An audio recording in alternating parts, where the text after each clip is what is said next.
Bacaan Alkitab kita hari ini telah sampai di Markus 13 sampai dengan yang ke-16. Saya akan membacakan kepada saudara Markus 13 ayat 33 sampai dengan yang ke-37. Demikianlah firman Tuhan. Nasihat supaya berjaga-jaga. Hati-hatilah dan berjaga-jagalah, sebab kamu tidak tahu bila manakah waktunya tiba.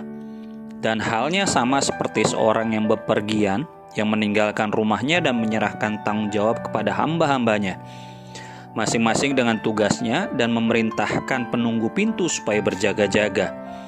Karena itu berjaga-jagalah, sebab kamu tidak tahu bila manakah tuan rumah itu pulang, menjelang malam, atau tengah malam, atau larut malam, atau pagi-pagi buta. Supaya kalau ia tiba-tiba datang, jangan kamu didapatinya sedang tidur. Apa yang kukatakan kepada kamu, kukatakan kepada semua orang, berjaga-jagalah. Jika kita baca ayat-ayat di atasnya, Tuhan Yesus sementara membicarakan tanda-tanda menjelang kedatangannya yang kedua. Nah, ada dua hal yang menarik yang saya ingin sampaikan kepada saudara berkenaan dengan kata melihat atau kata berjaga-jaga. Dalam terjemahan bahasa Indonesia, kata ini dipakai bergantian.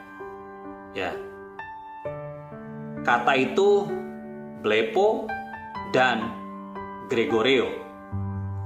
Dua kata itu diterjemahkan hati-hati, berjaga-jaga. Hati-hati, berjaga-jaga. Ya, jadi saya ingin sampaikan kepada saudara. Nah, blepo itu saya tulis di sini dari Markus 13 ayat yang ke-33. Hati-hatilah, ini terjemahannya dari kata Yunani blepo. Ya. Sebab kamu tidak tahu bila manakah waktunya tiba. Nah, blepo ini bermakna melihat hanya menggunakan indera penglihatan atau melihat hanya dengan hal yang jasmani. Nah, sementara kata selanjutnya yaitu gregoreo ini diulang di 3 ayat. Ayat 34, 35, dan 37. Ya enggak? Apa makna kata gregoreo? Gregoreo bermakna memberikan perhatian dengan ketat, berhati-hati, aktif. Berhati-hati jangan sampai karena kelalaian dan kemalasan beberapa bencana yang merusak tiba-tiba muncul. Gregoreo juga bisa bermakna hati-hati dalam menggunakan perawatan yang paling tepat dalam suatu hal.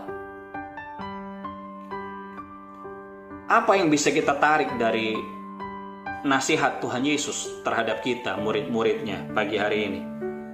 Dari ayat-ayat di atas, Tuhan Yesus memberi peringatan kepada kita sebagai murid-muridnya agar jangan hanya melihat apa yang tengah terjadi di sekeliling kita, tetapi agar kita memiliki ketajaman untuk membaca tanda-tanda zaman, sehingga kita tidak mudah disesatkan dengan apa yang tengah terjadi di sekeliling kita. Semakin kita dekat dengan Tuhan, kita semakin memahami, semakin mengerti apa yang Tuhan ingin nyatakan buat kita. Jadi sebagai murid-muridnya, mari kita bukan hanya melihat, tapi aktif memperhatikan apa yang tengah terjadi dan kita bisa mengambil sikap di dalamnya. Kita tidak mudah diombang-ambingkan angin pengajaran, kita tidak mudah diombang-ambingkan dengan berbagai hal di dalam dunia ini.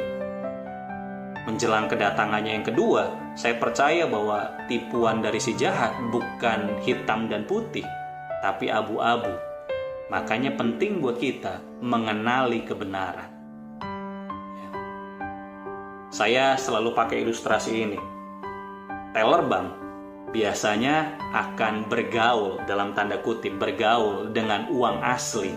Sehingga ketika mereka mendapatkan uang yang palsu, mereka akan menyadari, berarti uang ini uang palsu. Kenapa? Karena tiap hari dia bergaul dengan uang yang asli.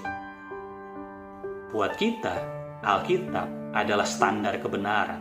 ketika kita hidup dalam kebenaran, hal yang tidak benar dengan gampang kita ketahui, dengan gampang kita kenali.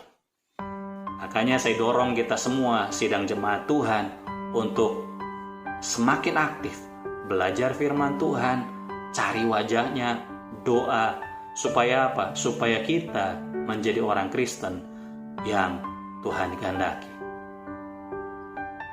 Tuhan Yesus memberkati.